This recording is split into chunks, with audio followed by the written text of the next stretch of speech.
मंदार गांव में रामू नाम का एक किसान रहता था। रामू बहुत दुखी था। रामू को किसी ने बताया कि अपने दुखों की समाधान ढूंढने के लिए आचार्य जयसूर्या के पास जाए। आचार्य सभी दुखों का समाधान कर देते हैं, ये दिलासा दिलाया। रामू आचार्य के पास जाने के लिए तैयार हो गया। रामू बहुत सारी कठिनाइयों का सामना कर रहा था। रामू की मन में ये आशा थी कि आचार्य कुछ न कुछ उपाय जरूर बताएंगे ताकि वह दुखों से मुक्ति पा ले। रामू आचार्य के पास पहुंचता है और कहता है, आचार्य, मैं तो एक मामूली सा किसान हूँ। खेती तो मेरा जिंदगी है, मगर मैं जितना भी मेहनत करके खेती करूँ, हर साल बरसात समय पे ना होने की वजह से अच्छी फसल नहीं मिलती है। हर साल या तो अतिवृष्टि होती है या तो अनावृष्टि। पिछले साल भी मैंने बोया था, मगर मेरा फसल पूरा बर्बाद हो गया और इस बार अधिक वर्षा से मेरे फसल को नुकसान पहुंचा है और खाने पीने के लिए भी मेरे पास कुछ नहीं है। आचार्य रामू की पूरी बातें शांति से सुनते हैं। आचार्य, मैं शादीशुदा हूँ। मेरे पत्नी मुझसे बहुत प्रेम करती है, मगर आर्थिक स्थिति हीन होने के कारण कभी कभी परेशान भी करती है। कभी मुझे लगता है कि उसके कारण मैं तंग आ गया हूँ। अगर वो मेरे जीवन में ना होती तो ही मैं सुखी रहता, और इसकी वजह से मेरे बच्चे भी मेरी बात नहीं सुनते, और इस स्थिति में मुझे ऐसा लगता है कि वो मेरे बच्चे ही नहीं हैं। ऐसे रामू अपनी जिंदगी की सारी समस्याओं को आचार्य के सामने बोल देता है, मगर आचार्य उतनी ही शांतता से रामू की बातें सुन रहे थे। ऐसे ही रामू अपने कष्टों को बताते बताते चला गया। आखिरकार उसके पास बताने के लिए कुछ बचा ही नहीं। जब सारी बातें बता चुका तो रामू चुप हो गया और प्रतीक्षा करने लगा कि आचार्य क्या कहेंगे, मगर आचार्य ने कुछ नहीं बोला। तब रामू कहता है, मैं तो बहुत ही उम्मीद लेकर आपके पास आया हूँ। क्या आप हमारे समस्या का समाधान नहीं कहेंगे? रामू को आचार्य कहते हैं, मैं तुम्हारी कोई भी सहायता नहीं कर सकता। इस बात को सुन के रामू को आश्चर्य हुआ। तो रामू कहता है, ये क्या बात हुई आचार्य? मैं इस उम्मीद से आया था कि आप मेरे दुखों का कोई ना कोई समाधान बताएंगे। क्या इसलिए आप हमारे समस्याओं का समाधान नहीं दे रहे हो क्योंकि मैं एक गरीब किसान हूँ? तब आचार्य उतनी ही शांतता से कहते हैं, नहीं, समस्या तो हर किसी के जीवन में है। कभी मनुष्य सुखी होता है, कभी दुखी होता है, कभी उसे पराये अपने लगते हैं और कभी कभी अपने भी उसे पराये लगते हैं। इस जीवन चक्र से कोई भी निकल नहीं सकता। संसार के हर एक व्यक्ति समस्याओं से घिरा हुआ है, यही वास्तव है। इन समस्याओं के लिए समाधान किसी के पास नहीं है। अगर तुम एक समस्या का समाधान ढूंढोगे तो उसके जगह दूसरी समस्या खड़ी हो जाएगी। इस जिंदगी का कोई भरोसा नहीं है। जिसे तुम बहुत चाहते हो, एक ना एक दिन आपको छोड़कर जाना ही है। ऐसे ही एक दिन ये जीवन भी तुम्हें छोड़ देगा और तुम भी यहाँ से मुक्त हो जाओगे, मगर समस्याएं वैसे के वैसे ही रहेंगे। 100 साल पहले भी समस्याएं थे और आज भी समस्याएं हैं। समस्याएं जैसे थी वैसे ही रहेंगे। आचार्य की बात सुन के किसान को बहुत गुस्सा आया और वह कहा, सब कहते हैं कि आप महात्मा हो। मैं आपके पास बहुत उम्मीद लेकर आया था, लेकिन आप तो हमें निराश कर दिया। सब लोग झूठ बोलते हैं कि आप समस्याओं का समाधान बताते हो, लेकिन आपने तो हमारे कोई भी समस्या का समाधान ही नहीं बताया। कुछ साल पहले एक संत महात्मा ने हमारे यहाँ याग यज्ञ करवाया था। उससे मुझे थोड़ी शांति भी मन को मिली थी और सुख संपदा भी मिली थी, मगर आपने तो सीधा मना कर दिया। क्या उस यज्ञ से आपकी सारे समस्याएं समाप्त हो गई? आज देखो, उससे भी बड़ी समस्या में आप फंसे हो। तब दुखित होके किसान कहता है, तो आपका मतलब है मेरे दुखों का कोई अंत ही नहीं? अगर ऐसा है तो आपके इस तपस्या का क्या उपयोग? तब आचार्य कहते हैं, आपके रोजमर्रा समस्याओं का तो मैं हल नहीं दे सकता, मगर आपके जीवन का सबसे बड़ी समस्या का हल मेरे पास है। इस बात को सुन के रामू अचंभित हो जाता है और रामू पूछता है कि वह समस्या क्या है जो उसको पता नहीं है। तब आचार्य कहते हैं, तुम चाहते हो तुम्हारी जिंदगी में कोई समस्या ना हो, यही आपके दुख का कारण है। आप पहले ये मान लो कि हर एक व्यक्ति के जीवन में कोई ना कोई समस्या होती ही है। इसलिए पहले अपने आसपास के लोगों की दुख समझो।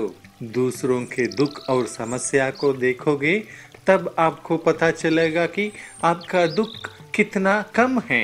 आचार्य की बात सुन के रामू को यह पता चलता है कि कभी उसने इस तरीके से सोचा ही नहीं। तब वो आचार्य से कहता है, हाँ आचार्य, कम से कम मैं अपने बीवी बच्चों के साथ अपने घर में एकजुट होकर रहता हूँ। कई लोगों को घर नहीं है, बहुत सारे लोगों को जोतने के लिए जमीन भी नहीं है। अपने दुखों को ही बड़ा मान के मैं ये सोचता था कि मैं जितना श्रम कर रहा हूँ उसका फल नहीं मिल रहा है, मगर आपकी बातों से मुझे ऐसा लग रहा है कि मेरे पास जितना है उसी में खुश रहना है और खुशी को ढूंढना है। रामू आचार्य को नमस्कार करके वहाँ से निकल पड़ता है और आगे की जिंदगी में जितनी अपनी ताकत है उतने से श्रम करके अपनी जिंदगी में खुश होने की कोशिश करता है। इसके अलावा अपने साथियों को, अपने इर्द गिर्द लोगों को भी खुश रखने की कोशिश में जुट जाता है। बेशक पूछो वत्स, मगर मैं सिर्फ 3 सवाल का जवाब दे सकता हूँ। एक गांव में एक भिखारी रहता था और वो घर घर जाके भीख मांग के खाना इकट्ठा करता था। मगर हर दिन वो जब वापस घर आता था तो उसका खाना गायब हो जाता था। मगर एक दिन इसकी खाना चुराने वाली चूहे को उस भिखारी ने पकड़ लिया। ओहो चूहे, तुम मेरा खाना क्यों चुरा रही हो? मैं तो एक भिखारी हूँ, जाकर अमीरों के खाना चुराओ। अरे ये तो मेरी भाग्य में है कि मैं तुम्हारे यहाँ से चुराऊं। मगर क्यों? क्योंकि ये तो तुम्हारे भाग्य में है। तुम कितना भी भीख मांगो या कितनी भी इकट्ठा करो, मगर तुम इतना ही रख पाओगे। यह चूहे की बात सुनकर उस भिखारी को सदमा लगा और उसका दिल टूट गया। हाँ, मेरी ऐसी किस्मत क्यों है? मुझे नहीं पता, तुम जाकर आचार्य से पूछो, शायद आचार्य आपका सहायता कर सके। यह बात सुनकर वह भिखारी यात्रा पर निकल पड़ता है आचार्य को मिलने के हेतु। और ऐसे दिन भर चलते चलते और शाम को वह एक धनवान के घर पहुंच जाता है। बहुत थकान से वह वहीं पर रात बिताने की तय करता है। तो जाकर वह उस घर की दरवाजा खटखटाता है। ओ भाई साहब, अंधेरा हो रहा है और मैं इस जगह पे नया हूँ, क्या आपके आंगन में मैं रात बिता सकता हूँ? ठीक है, कोई बात नहीं, अंदर आ जाओ। जैसे भिखारी अंदर आता है तो वह इंसान उसको पूछता है, अरे भाई, कहाँ पर निकले हो और इतनी रात गए क्यों यात्रा कर रहे हो?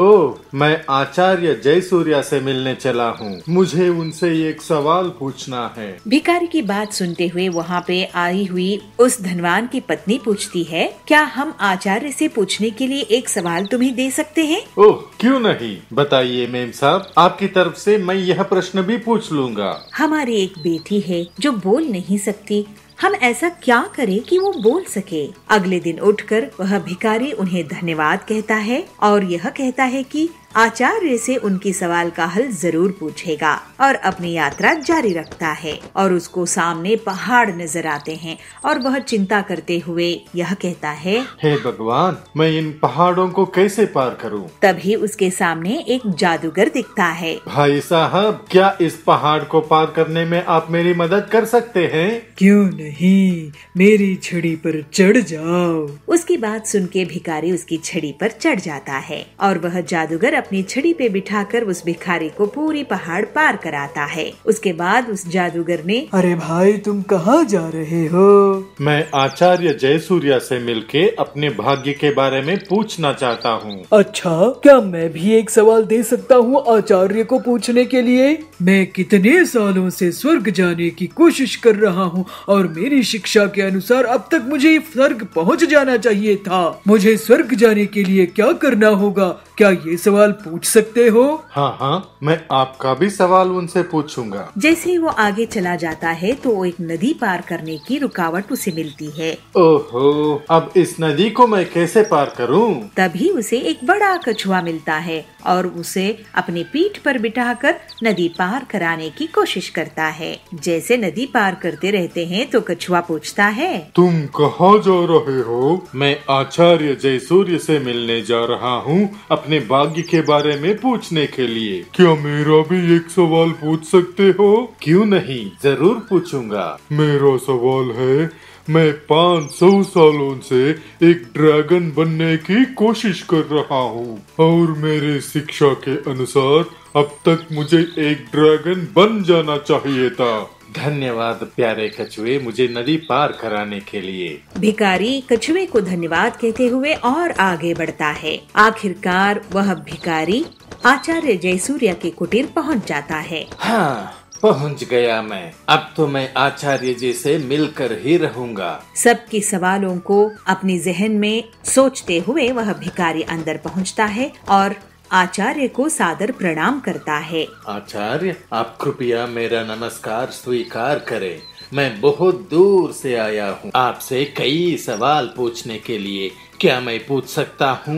बेशक पूछो वत्स, मगर मैं सिर्फ 3 सवाल का जवाब दे सकता हूँ। यह सुन के भिखारी हैरान रह गया क्योंकि उसके पास 4 सवाल थे। पर मेरे पास तो 4 सवाल है, मैं क्या करूँ? यह सोचते हुए बहुत आलोचना करता है। पहले वो कछुए के बारे में सोचता है जो 500 साल से ड्रैगन बनने की कोशिश में नदी में रह रहा है। बेचारा कछुआ गहरे नदी में कैसे जी पाएगा? फिर वो जादूगर के बारे में सोचता है जो हजारों सालों से स्वर्ग जाने की कोशिश कर रहा है। ओहो, 1000 साल तो बहुत लंबे होते हैं, उसे तो स्वर्ग जाना चाहिए। उसके बाद वह लड़की के बारे में सोचता है जो पूरी जिंदगी बिना कुछ बोले जी रही है। हाँ, पूरी जिंदगी बिना कुछ बोले जीना ये तो असंभव है। फिर वो अपने बारे में सोचता है, मैं तो एक भिखारी हूँ, मैं जहाँ भी भीख मांग सकता हूँ। मेरे लिए कुछ नहीं बदलेगा, मगर उन लोगों के लिए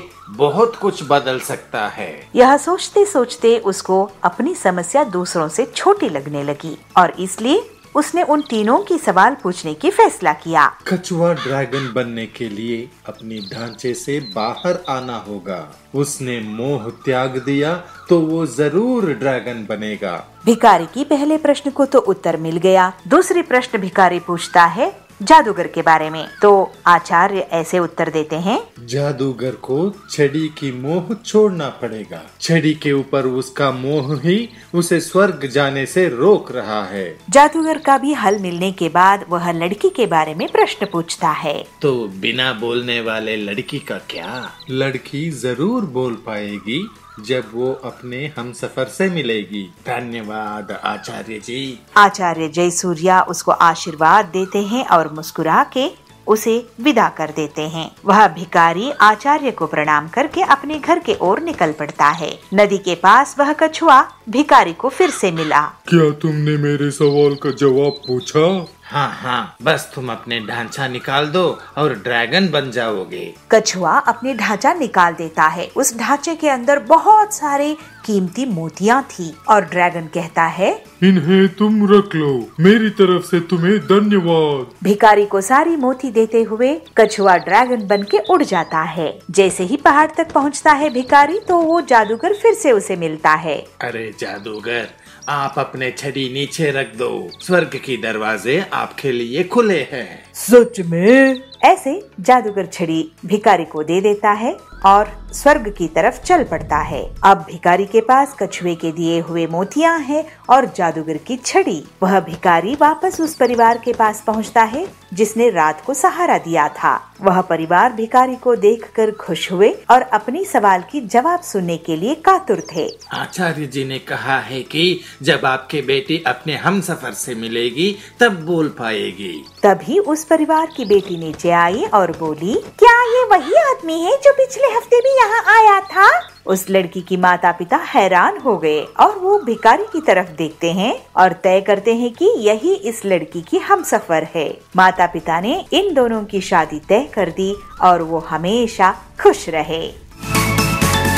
नागपुर नाम के जंगल में 3 चोर थे, जाबाज, कालू और टिल्लू। ये बहुत शातिर चोर थे और जंगल के सेठ लोगों के यहाँ से बोरिया भरकर पैसे चुराते थे। लेकिन उनसे भी इंटेलिजेंट इंस्पेक्टर पीलू उन्हें पकड़ लेती है और उनकी पिटाई कर देती है। जेल से छूटने के बाद वो तीनों एक जगह मिलते हैं। जाबाज कहता है, दोस्तों, ये इंस्पेक्टर पीलू बहुत ही खतरनाक है। वो बहुत एडवांस तरीके से काम करती है और हम जैसे चोर की अच्छे से कुटाई भी कर देती है। तो कालू कहता है, अब हमें भी थोड़ा टेक्निकली एडवांस होना पड़ेगा। तो टिल्लू बोलता है, मेरा एक दोस्त है जो उड़ने वाला कैमरा चलाता है।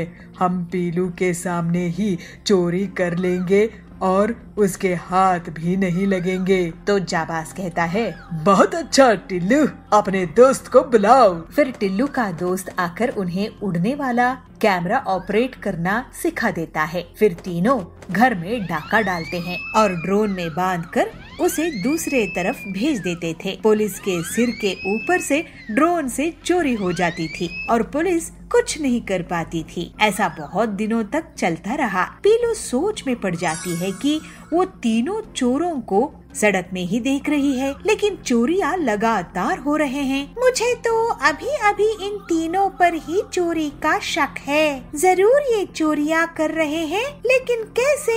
मुझे इन पर जमीन के साथ साथ आसमान में भी नजर रखनी होगी। फिर एक बार जब कड़क सेठ के घर चोरी होती है और पीलू उसके घर की तरफ जाती रहती है तो वो आसमान की तरफ भी देखती है और उसे एक उड़ने वाला कैमरा दिखाई देता है। अब मैं इन शातिर चोरों को सबक सिखाऊंगी। अपने कांस्टेबल के साथ पीलू एक प्लान बनाती है। मैं जैसा कहती हूँ वैसा ही करना। अब उन तीनों की खैर नहीं। एक अमीर सेठ का घर खाली था। वो सभी शादी में बाहर गए थे। तीनों चोर उसके घर में चोरी किए और ड्रोन से पैसे उड़ाने लगे। देखो पीलू मैडम कितनी बेवकूफ है। तो कालू कहता है, कंगाल कर देंगे और पुलिस देखती रहेगी। तो टिल्लू बोलता है, बहुत होशियार बन रही थी पीलू, हमारी कमर तोड़ दी पिटाई कर करके। ड्रोन हवा में उड़ रहा था। तभी वहाँ पर पीलू और उसके 2 और कांस्टेबल पतंग में उड़कर उस ड्रोन को गिरा देते हैं। ये देखकर जाबाज, टिल्लू और कालू चौंक जाते हैं। अब मैं तुम तीनों पर मुसीबत बनकर गिरूंगी, ऐसे पीलू कहती है। फिर पीलू उस लूट के पैकेट को उन तीनों पर फेंक देती है और वो जैसे ही उसे कैच करते हैं, पीलू और उसके कांस्टेबल उन्हें पकड़ लेते हैं। लो, पकड़े गए ना। आखिर नकल में भी अकल चाहिए, जो मेरे पास तुमसे ज्यादा है। इस तरह से पीलू उन चोरों से जंगल को निजात दिलाती है। कुछ समय बाद उसकी शादी हो गई। उसके ससुर ने उसको तिजोरी की चाबी और बाकी सभी जिम्मेदारी सौंप दी। सिंदूर इसके बाद अपने पत्नी को बार बार कभी खाना, कभी चाय और कभी नाश्ता करवाते सताते रहता था। अब उसकी ससुर को इसके बारे में पता चला तो साधुपुर नाम की गांव में सिंदूर नाम का एक लड़का रहता था। वह देखने में बहुत सुंदर था, लेकिन उसकी एक आदत खराब थी कि वह खाना खराब करता था। वह ज्यादा खाना लेकर खाना फेंक देता था। कुछ समय बाद उसकी शादी हो गई। वह घर जमाई बन गया। उसके ससुर ने उसको तिजोरी की चाबी और बाकी सभी जिम्मेदारी सौंप दी और बोले, मैं अभी तक अच्छे से कारोबार चलाता आया हूँ। अब तुम्हें इन सब को कारोबार की जिम्मेदारी को निभाते हुए कारोबार चलाना है। सिंदूर ने अपनी ससुर की बातों को कबूल किया। सिंदूर इसके बाद अपनी पत्नी को बार बार कभी खाना, कभी चाय और कभी नाश्ता करवाते सताते रहता था।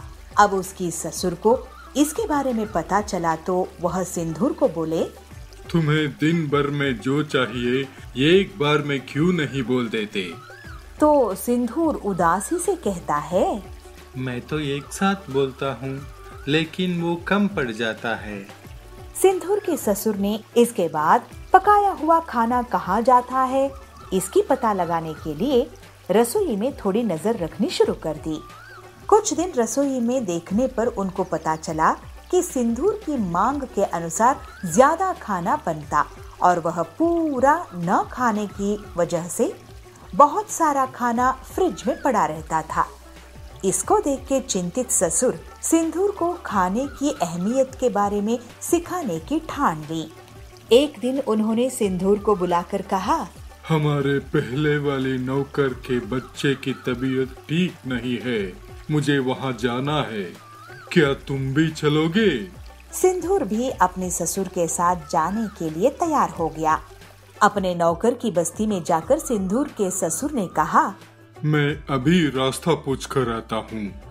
इसके बाद सिंदूर वहीं खड़ा रहा। सिंदूर ने एक घर के अंदर झांक कर देखा तो एक छोटा बच्चा भूख के कारण रो रहा था। उसकी माँ ने अपने अनाज के सारे डिब्बे बर्तन देखे, लेकिन वो खाली थे। यह देखकर सिंदूर को रोना आ गया। कुछ देर बाद उसके ससुर आए और उसको अपनी नौकर के घर लेकर गए। नौकर के घर जाने पर उसका लड़का बीमार लेटा हुआ था। जब सिंदूर के ससुर ने बीमारी का कारण पूछा तो नौकर ने कहा, ये घर से बचा हुआ भोजन लेकर खाया था, लेकिन उसको नहीं पता था कि वह खाना खराब था। उसको खा के बेटे की तबीयत खराब हो गई है। यह कहकर वह रोने लगा। कुछ देर के बाद सिंदूर और उसके ससुर अपने घर आ गए। घर आने पर सिंदूर अपनी ससुर के सामने हाथ जोड़कर क्षमा मांगते हुए आंख में पानी भर लेता है।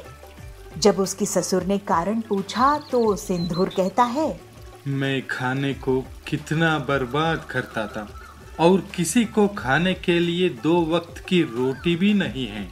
अब के बाद मैं खाने को कभी बर्बाद नहीं करूंगा। सिंदूर को खाने की कीमत महसूस होने पर उसके ससुर खुश हो जाते हैं और सिंदूर ससुर से कहता है, हमें अन्न को कभी भी बर्बाद नहीं करना चाहिए। इसके प्रायश्चित के लिए मैं अपनी हैसियत के हिसाब से हर दिन अन्नदान का बीड़ा उठाता हूँ। कहते हुए प्रसन्नता से अपने घर के पास के मंदिर जाके अन्नदान पे जुट जाता है। तुम अब से गरीब नहीं रहोगी, ये मुर्गी तुम्हें एक सोने की अंडा देगी। बहुत साल पहले पीलू एक गांव में मुर्गियों का व्यापार करती थी, लेकिन पीलू के पास जो भी मुर्गी होती वो चुपचाप भाग जाती थी। लेकिन उसके पास एक मुर्गी थी जो बहुत सालों में घर के बाहर भी नहीं गई और उसे रोज एक अंडा देती थी। पीलू सोच में पड़ जाती कि वो एक अंडे का क्या करे, क्योंकि एक अंडा तो कोई नहीं खरीदेगा। पीलू सोचती है, अब मैं इस एक अंडे का क्या करूं? मेरे पास तो कोई मुर्गी टिकती ही नहीं है। पता नहीं मुर्गियों को मैं क्यों ना पसंद हूँ। एक ही मुर्गी है जिसको मैं लवली कहती हूँ, इसका एक अंडा कौन खरीदेगा? मैं ही खा जाती हूँ। वैसे भी एक अंडा बेचकर पैसे तो मिलने से रहे, कम से कम अपना पेट एक अंडे से तो भर ही लूंगी। ऐसे ही एक दिन पीलू अपनी मुर्गी के साथ जंगल घूमने के लिए निकली। अब बहुत दिनों से बाहर नहीं गए हैं, इस मुर्गी को घर में ही नहीं छोड़ सकती, क्या पता ये भी भाग जाए। तभी उसे एक बूढ़ी पक्षी बबली एक पेड़ के नीचे बेहोश मिलती है। अरे बूढ़ी आंटी, उठो उठो, क्या हुआ तुम्हें? कौन है? मुझे भूख लगी है, भूख लगी है मुझे। अरे आंटी जी, मेरे पास तो आपको खिलाने के लिए पैसे नहीं हैं। तभी लवली मुर्गी एक अंडा दे देती है। पीलू तुरंत ही उसे बबली को दे देती है। बबली उस अंडे को खा लेती है। बेटी, तुमने अपनी मुर्गी का अंडा खिलाकर मेरी भूख मिटाई है। तुम अब से गरीब नहीं रहोगी। ये मुर्गी तुम्हें एक सोने की अंडा देगी। उस अंडे को तुम पंखे में रख देना और घुमाना। जब अंडा घूम रहा होगा तब तुम उससे जो मांगोगी वो मिल जाएगा। फिर वो बूढ़ी बबली वहाँ से चली जाती है। पीलू घर आती है और फिर अगले दिन लवली मुर्गी सोने का अंडा देती है। पीलू उस अंडे को पंखे में रख देती है। सोने के अंडे, मुझे ढेर सारे पैसे दो। अरे ये क्या, इससे तो कोई पैसा नहीं आया। आंटी जी तो कह रही थी चलो सोने के अंडे, मुझे पैसे कमाने का रास्ता बताओ। उसी गांव में खड़क सेठ था। वो लोगों से शर्त लगाकर पैसे कमाता था। पीलू उसके पास जाती है। खड़क सेठ, मैं तुम्हारे साथ शर्त लगाने के लिए तैयार हूँ। तू मुझसे क्या शर्त लगाएगी पीलू? तू पिद्दी चिड़िया है, तेरे पास एक मुर्गी ही तो है। ले देकर चल, मैं तेरे साथ भी शर्त लगा लेता हूँ। कल सुबह तेरी मुर्गी को 50 मुर्गियाँ देने होंगे, नहीं तो तू मुझे 2 लाख देगी। ठीक है, लेकिन अगर मैं जीती तो तुम मुझे 5 लाख रुपए दोगे खड़क सेठ। जा जा, एक मुर्गी से 50 मुर्गियाँ निकाल के दे मुझे। फिर पीलू शर्त लगाकर चली जाती है और सोने के अंडे को पंखे में रखकर उसे 50 मुर्गियाँ मांगती है। सोने का अंडा उसे 50 मुर्गियाँ दे देता है। अगले दिन खड़क सेठ ये देखता है तो उसका सिर चकरा जाता है। ये धोखा है, ऐसा नहीं हो सकता। धोखेबाज तुम हो खड़क सेठ। भोले भाले लोगों से शर्त लगाते हो और उनकी जमीन हड़प लेते हो। अरे तुम शर्त जीती, मैं हार गया। ये लो 5 लाख रुपए। लेकिन मैं इतनी आसानी से तुम्हें नहीं छोड़ूंगा। चलो मैं एक और शर्त लगाता हूँ। कल सुबह 500 ऑमलेट चाहिए मुझे, नहीं तो तुम मुझे 10 लाख दोगी या मैं तुम्हें 10 लाख दूंगा। मंजूर, लेकिन कल वो सारी चिड़िया रहेंगी जिनकी जमीन तुमने ले रखी है। अगर तुम कल हारे तो तुम उन सब की जमीन के कागजात वापस कर दोगे। जाओ, पहले 500 ऑमलेट लेकर आओ। फिर पीलू अगले दिन सोने के अंडे से 500 ऑमलेट की इच्छा रखती है और उसमें से 500 ऑमलेट निकल आते हैं। अगले दिन पीलू सभी अन्य पक्षियों के साथ अपने घोंसले में खड़क का इंतजार कर रही थी। क्यों पीलू, शर्त हारने के लिए तैयार हो ना? 10 लाख है कि नहीं तुम्हारे पास? अगर हार गई तो ये सारी चिड़िया तुम्हें पीटेंगी, क्योंकि तुम्हारे कारण इनकी जमीन हमेशा के लिए मेरी हो जाएगी। लेकिन ऐसी शर्त तो मैंने नहीं रखी। तुम वाकई बहुत बड़े धोखेबाज हो। लेकिन मुझे फिक्र नहीं, तुम शर्त हारने वाले हो। ये देखो, ऑमलेट गिन लो, पूरे 500 है। अरे नहीं, मेरा सिर चकरा रहा है। इतने सारे ऑमलेट। वो भागने लगता है, लेकिन सारे पक्षी उसको पकड़कर पीटने लगते हैं और अपनी जमीन के पैसे ले लेते हैं और पीलू को 10 लाख रुपए मिल जाते हैं। इस तरह से पीलू सबकी मदद करके खुशी खुशी रहने लगती है।